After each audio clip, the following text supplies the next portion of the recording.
બનાસકાંઠા જિલ્લાના પાલનપુર નગરપાલિકાના હદ વિસ્તારમાં જાહેર રસ્તાઓ પર ખાડા રાજ જોવા મળી રહ્યું છે।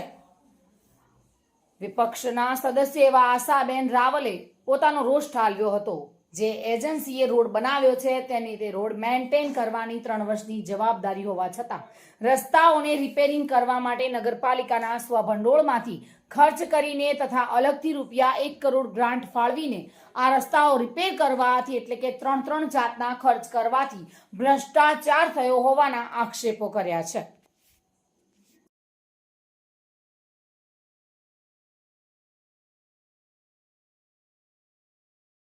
પાલનપુર નગરપાલિકાને ભારે વરસાદની ગ્રાન્ટ પેઠે 1 કરોડ રૂપિયાની ગ્રાન્ટ સરકારશ્રી દ્વારા ફાળવવામાં આવેલી છે।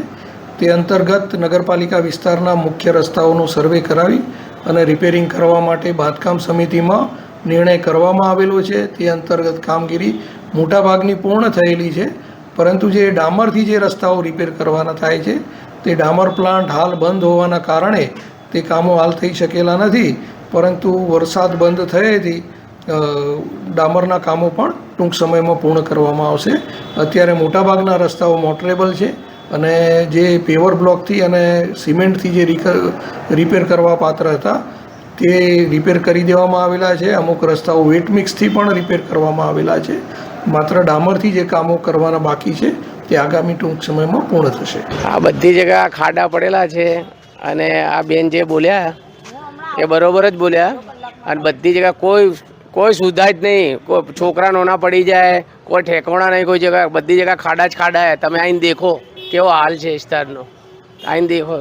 પાલનપુર શહેરમાં ચોમાસા દરમિયાન જેટલા સમજો જાહેર માર્ગો બધા જ બિસ્માર હાલતમાં છે ને એવા મોટા મોટા ખાડા છે કે 2 વ્હીલરવાળા કોઈ બી નીકળે તો એ અકસ્માત થાય ને જે લઈને જાય એને હોસ્પિટલ ભેગું થવું પડે એવી પરિસ્થિતિ છે। નગરપાલિકાએ વારંવાર ખાલી દેખાવ પૂરતા ખાડા પૂરી અને નાટક જ કર્યા છે।